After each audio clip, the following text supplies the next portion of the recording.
The day it disappeared was the day it was healed. YOLO Composing Gloves here, and today I want to walk you through the principles of hardstyle kicks and electro kicks.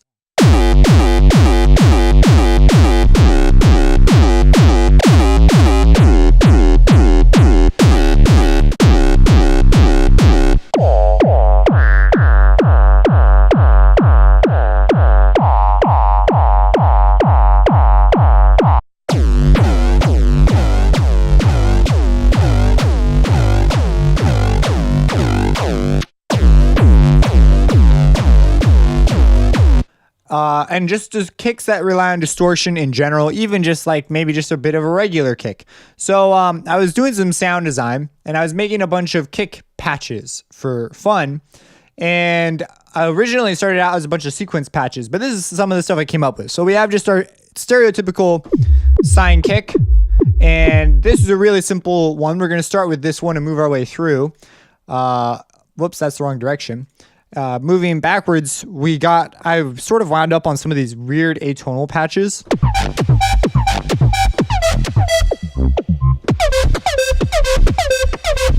So, just some weird stuff. If we move on through, keep going, and go back another step, I had arrived at this hardstyle kick.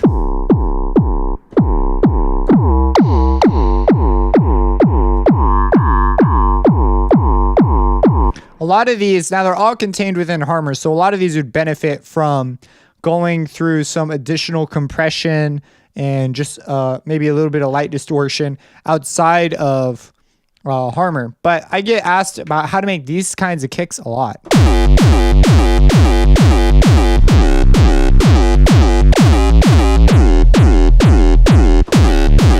It is specific, especially ones that rely on a phaser.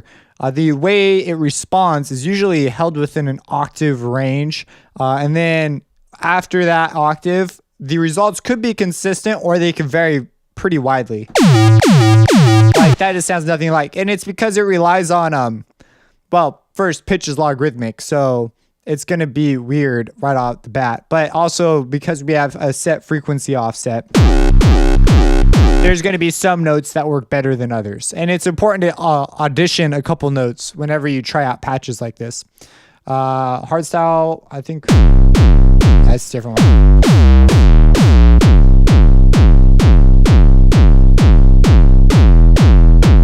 You know, whatever.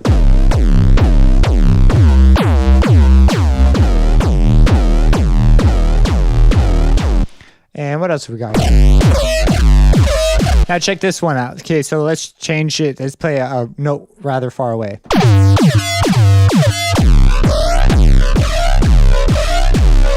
And you get these totally different sorts of sounds. So it's just an interesting deal. Let's go back to our basic one, and let's just start at the beginning. So there's a bunch of sort of tricks, and this is more advanced sound design. And I was just sitting down and just saying, wow, that's an interesting noise, and just was messing around with stuff. So the way it works is I'm assuming you understand like the basics of this, of envelopes and synthesis. So here's an envelope, and at the beginning is just your pitch envelope, right? So we have all these start out as a sine wave, and basically we're going to change the pitch of the sine wave really quickly. But the pitch envelope takes on a special role inside the pitch envelope, and the amplitude envelope play a really special role in these sorts of sounds. Like here's what it sounds like currently. If I just augment this a little, like it's a completely different sound. Oh, and I also have a little click pop thing there at the end. We could solve that with an amplitude envelope, but I'm not gonna, because I kind of like it. So there is now one is a more tonal. You can clearly hear the sine wave bending. And as we go further and further down, it's going to become more and more like a kick. Where you want to start, it's up to you. But if you want that classic click sound, you bring it down pretty far. And you get your like deep techno style percussion, sort of. This was like how it was done. Except for my filter cutoff. So I put a filter cutoff up there just for the sound. I like the way it sounded. But if you move it up, you get more of that classic like right there probably is the sweet spot with the current configuration I have. Things like envelope width can play a large role too, because that's going to control how narrow, right, the band is. And so or the cutoff is, how steep the cutoff is. So if I like make it, if I take it away versus bring it all the way up, it muffles it quite a bit. So I don't want something like that. I want more to get through. So probably leave it right there. And then you just dial it in. So this isn't that complicated. I think I have an off. Yeah, I do. But it's off. So occasionally you might have problems with the envelope and the way it's behaving. And sounds like this, there is clearly a sustain part. So if we look at this here, I quantized it to the nearest octave. In harmor, you can get these 12 discrete tones. This is common in most synths, except for harmor's envelopes are sort of like an FL thing. I don't see many, like Native Instruments has their own system and stuff. But anyways, they use like Massive uses a stepper tab. You get your 12 discrete, but you can also quantize to an octave. And so that's what I did here. And I wanted to keep it on the note I was playing. So I wanted to make sure it's the same note. And I'm actually playing rather high up on the keyboard. A thing you want to be careful about is what is the range you should audition the patch at. Because I see some people like doing sound design down here, and you could run into problems just in the frequencies you're choosing to start at because of the way your filter's set up. I'm finding more and more that I like to start up here in the middle for some of my lower sounds like this, because it gives me just an easier time, because my filters can easily reach the frequencies in this middle area of the spectrum. They have a much harder time affecting the extremities of this the frequency spectrum. It's just harder to shape your spectrum. So just some advice. Some sounds you'll want to do that, but usually you're going to work with the middle section. And then if you need to, you can augment it with these, frequency detune. So anyways, basic kick. There is something strange you may have noticed. There's quite a bit of resonance that provides the click at wherever I place my frequency cutoff. If we remove it, it's still somewhat there, but if I bring it up, it's just a little more present.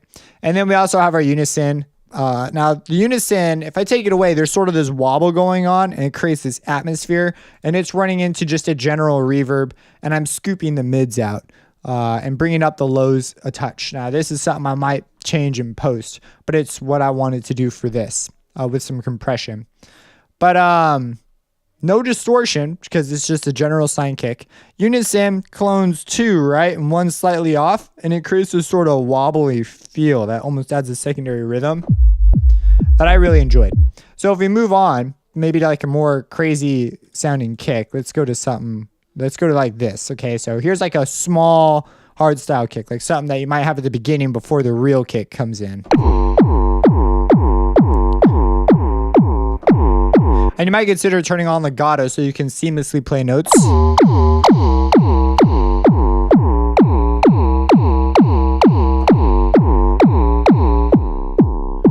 Yeah. And then you might, this is where you would drive distortion harder to bring up the highs in post. But again, scooping the mids, leaving the highs, and this time I'm leaving the lows alone as well. I've got a square wave partially coming through. You see that it's set a little bit halfway, a quarter of the way up, this sine wave. And that allows the square wave, if I get rid of it, we're back to where we were before. So that's what's creating like the sound that you're hearing. I've got a sine crush. I experimented with all kinds of distortions, brought the wet all the way up. Seems to be important for these sorts of kicks. Again, same rules with the filter. This time I have a phaser on though. If I remove the phaser, that's what you get. So the phaser creates you're going to have to dial in the phaser. But phaser creates an interesting, because it's a sweeping thing, I didn't want it to sweep, so I turned the speed pretty much off. And I put it on hertz. This is just a scaling thing. So I used to wonder, why would people, how do you know when you want octave and when you want hertz? Generally, if I just want a general color, I'll go with hertz. If I want it to be something that'll move up and down and make sense as I play notes, if you were to think of it as a pitch you would play in a melody, I generally will stick with octave. I'll mess with hertz for a second just to see if it's a color I like, but that's generally the thought process. I went with twins on this one, just the preset, and removed the speed. That way I could find a spot using my offset and width that I thought provided a cool phaser reaction. Now in phasers, it can emphasize phaser, it's supposed to create holes in your spectrum, but sometimes it does the opposite and adds resonance in your spectrum. It just depends on the phaser. Like if you go to the fruity phaser, it will sound like way different than like maybe a phaser in FM8 or whatever. And so you could sort of find that one tone you want. Maybe you want to emphasize a certain note that's maybe the key you're in or whatever. Like you hear that all the time. It's just a phaser, and then it's combined. What makes it sound the way it does, besides the phaser, is how you set your filter and your resonance.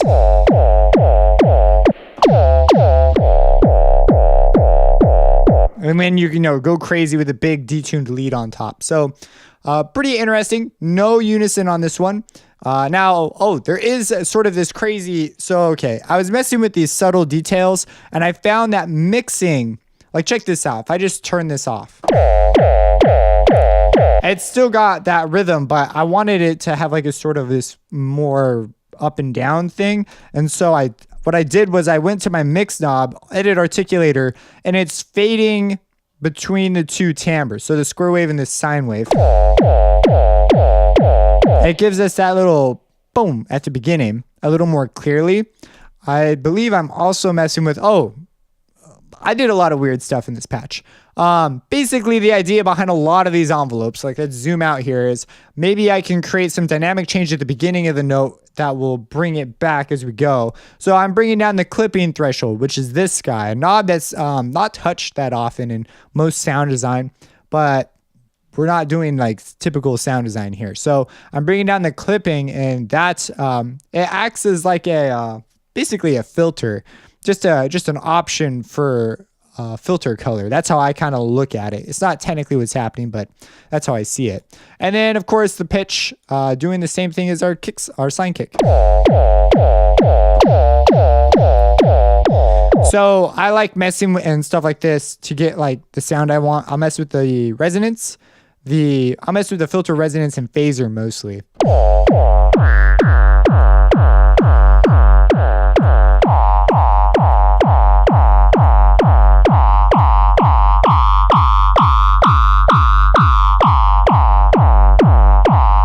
However you want to set it up. So anyways, there's the basics behind that. Let's look at the audio effects. Now Sine Crush has a specific sound, also has like a degree of sort of crispy noise that I like. A sound, like for example, if you went soft saturation, it would change it a lot. And you might be going like, how do you know which one to pick? You mess with them enough. Like log and cube tend to sound very similar. But this is kind of like, there you go. They sound almost the same in this case. Sometimes they sound different.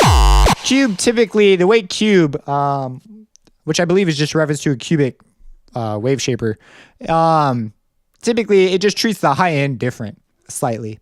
And then it sounds like this. It's so butchered. It'll just push everything up to the max anyways. Essentially like a square wave. Except for like noise, and not all the noise reaches it. It's like a complicated thing if you think about it, but I just memorized like the textures that each of them typically does. But I settled on Sine Crush because I wanted that subdued feeling, but because it's the hardstyle kick small, but maybe you want like a big thing. Oh, Bit Crush and others, these are ones that are far less touch typically. They have pretty good application though in stuff like this. Like that could be your opening, like, oh man, here it comes, down, down, down, down, down, down, down, boom, just this big thing. It'd be great.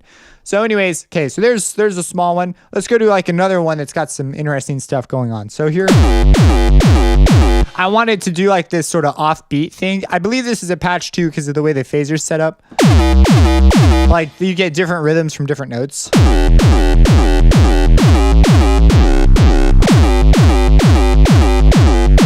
And this is one I really should have legato on. So if I play like a high note, we totally lose it because of the filter. If I play a really low note, it's like maybe for a fill.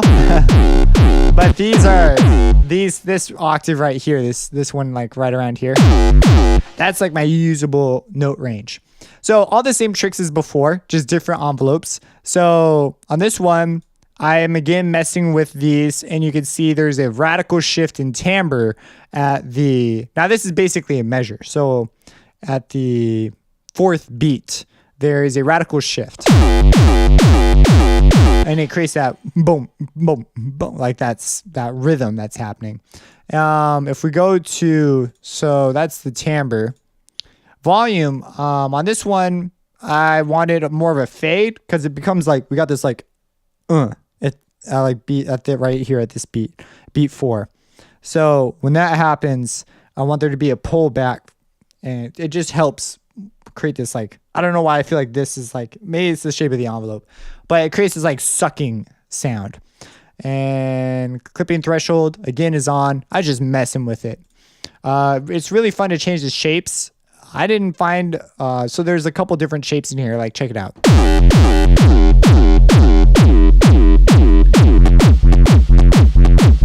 That's one that's always fun to mess with, just because it's got this little wall feature. I know this is just a representation, but like, yeah, this shape sounds funky.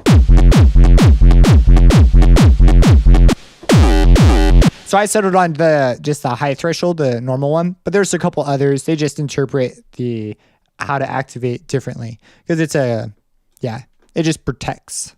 Not protects, it's the clipper. It's basically like a limiter with various ways of clipping.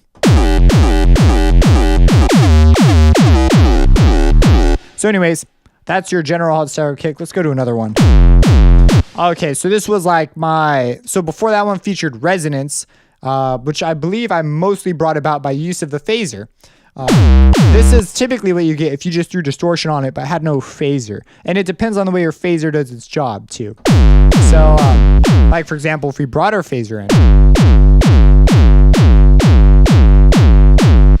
and let's go to something other than classic. Let's go to like deeper. And maybe choose a different distortion. Let's go to like soft. Ooh. That could be useful. And let's check out what do we got going on here? Now, for the phaser to really do its job, this is a good point. The phaser does almost nothing right now. And the reason is because we're using a sine wave. I'm not sure. We could look at the advanced tab, see where the phaser comes in. Well, distortion is after the phaser. So we're going to have a problem. I believe it's after the phaser. I don't know. I don't hear a difference. Okay, that's the point. So in order to rectify this, we need to add in some things that the phaser can phase. So, and then I believe it's run into the distortion. So let's add in some of the square wave.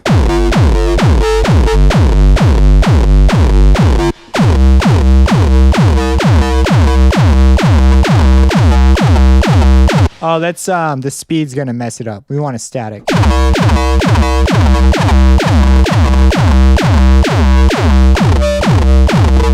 Let's go off deeper to like.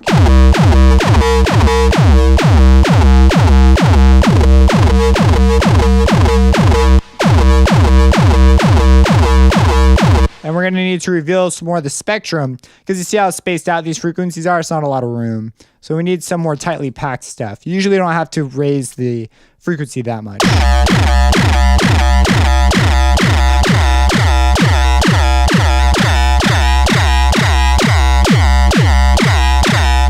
And there we go. We got back to sort of what we were at before. But there's like some of the just verification that the moves I was doing work. And we could mess with the different distortions now and see, maybe come up with something interesting. Let's try hill.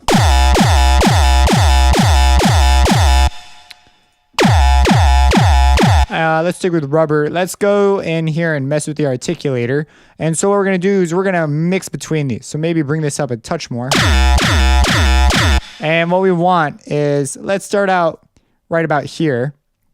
We're going to go up, turn on tempo and global, and we want this to be our loop start. And just add, you're going to have to add points. It's kind of annoying with the last bit, but we want to start there, and we'll come up to here really quickly and then back down at the measure.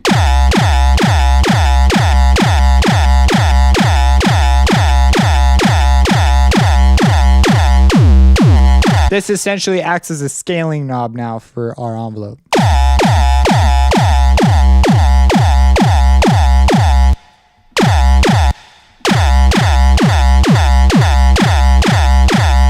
Yeah, I don't like that.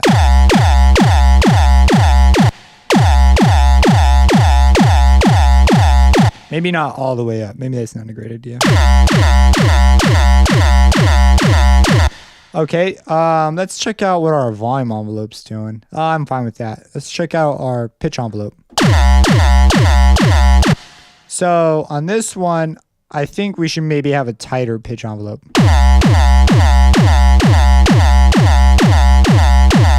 Sort of a hard battle sometimes, and the phaser can sometimes mess with our attack as well.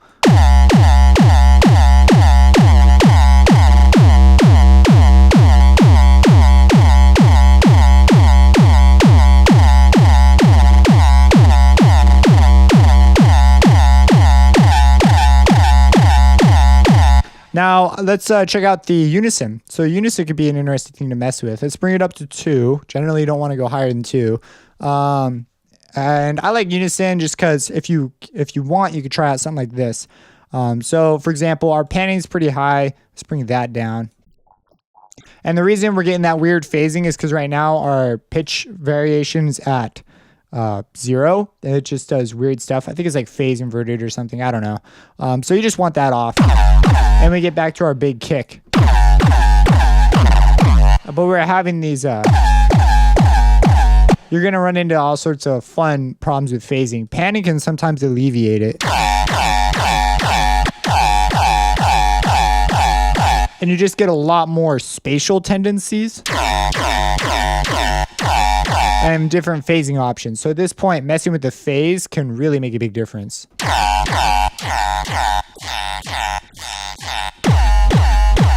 You see, like maybe somewhere, and you can accomplish sort of a unique kick in that way. So, anyways, that's another move you could try out. I think those are pretty much the moves I was messing with a lot. Those were them. Let's go and look at some of the.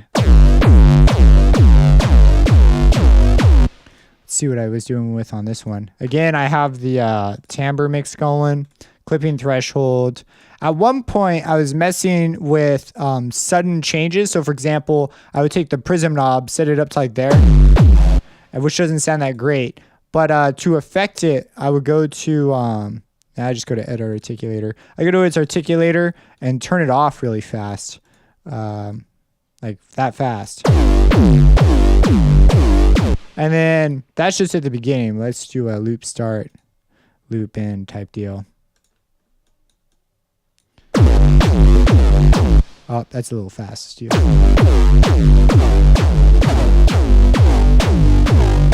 This adds like a...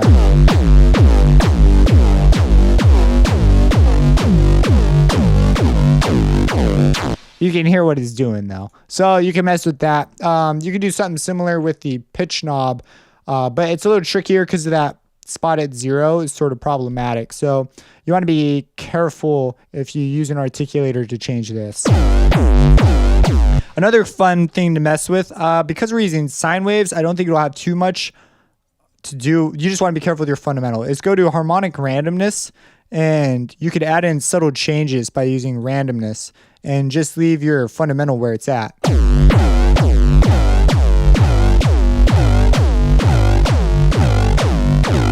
And you can hear there changes taking place, and it's partly from this, partly from the phaser. And yeah, the phaser is a big one. You can sort of hear the phaser working because it's got that speed knob. If we bring this down.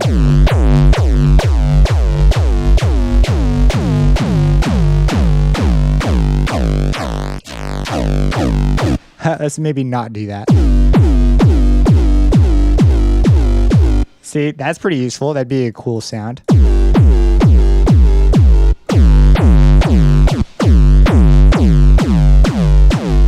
See, there's just so many options. It's like, it blows my mind. Like, I had to share some of this. I was like, this is crazy.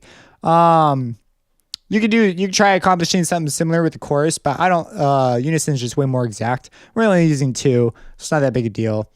Those are that's pretty much it. Like, you could do a lot of this stuff for the, now you know from this is like, oh, that sounds like, a phaser and some resonance happening. And then of course the distortion is really important if we change that.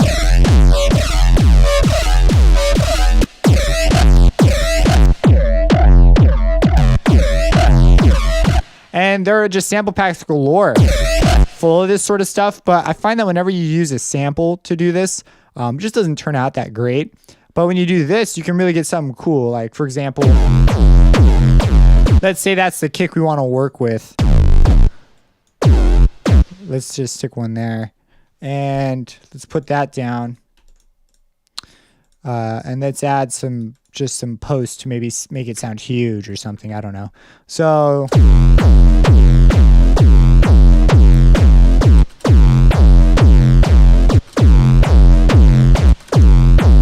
velocity can have an impact because it's running into a distortion. So sometimes that'll cause the phasing to change.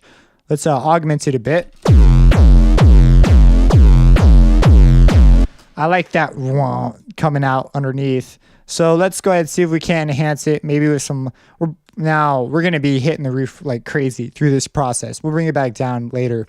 The big thing is you just want to find something that sounds nice, like has that nice texture.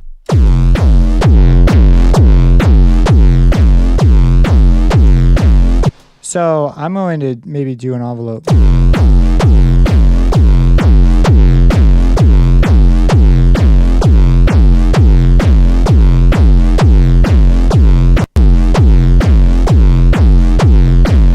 You can kind of see it in here, but you want to be careful.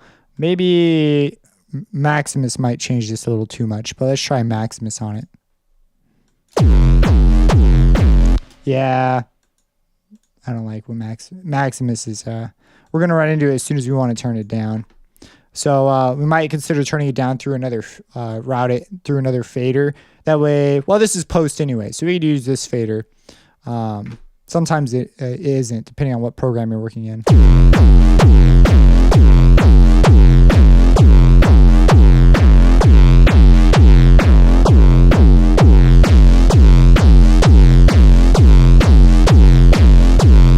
And then we might, clean up the low end, do some lopping, bring it down, make it fit on our track, mix it, then master it, whatever. Turn it all the way up. You notice there's not really that much of a difference. That shows you that this is really just going to be a volume. You're just going to need to find a spot you want it to be, and you're probably going to want to use this as the reference, everything relative to this, because this really doesn't change that much as it gets louder. So you want to make sure that, if this is going to be your big thing, you make sure that everything else sort of works for this. It can be kind of tricky. And then just bring out elements that you think. You could try crazier distortions after, but sometimes it can really just become a mess and a whole lot of processing, which is something I used to do a lot more of. And then I found out it's just a bunch of principles that if you just slap together, it sounds pretty cool. Also, upper harmonic emphasis, such as the harmonizer, can sometimes do interesting things because it introduces other harmonics and it hits stuff down the chain. So if we bring up like the amount here, like you see, we run into some weird problems. Let's see if we can change the order so the harmonizer happens at the end.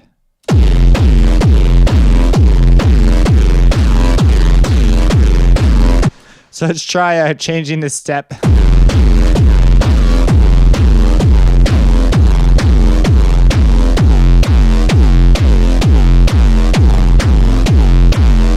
So you're going to want to find a good shift and gap that sort of just work. I don't usually make this a science. I just sort of make numbers happen until it sounds good. Yeah.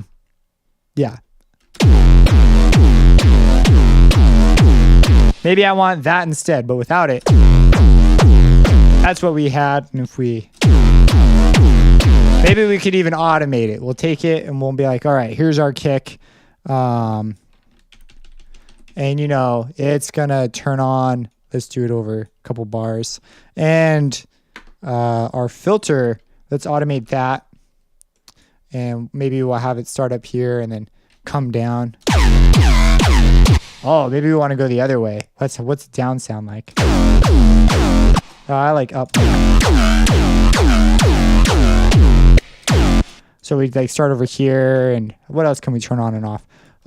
So you see, you just go about moving things around.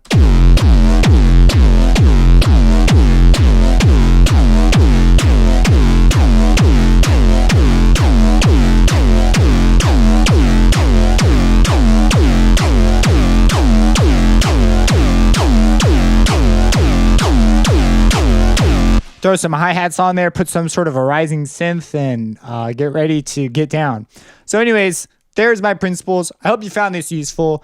I hope this is like the last, not the last, but I hope this answers a lot of people's questions. I feel like some of the kick videos I did in the past didn't quite answer some of these things. And now you know these are the general moves you want to do.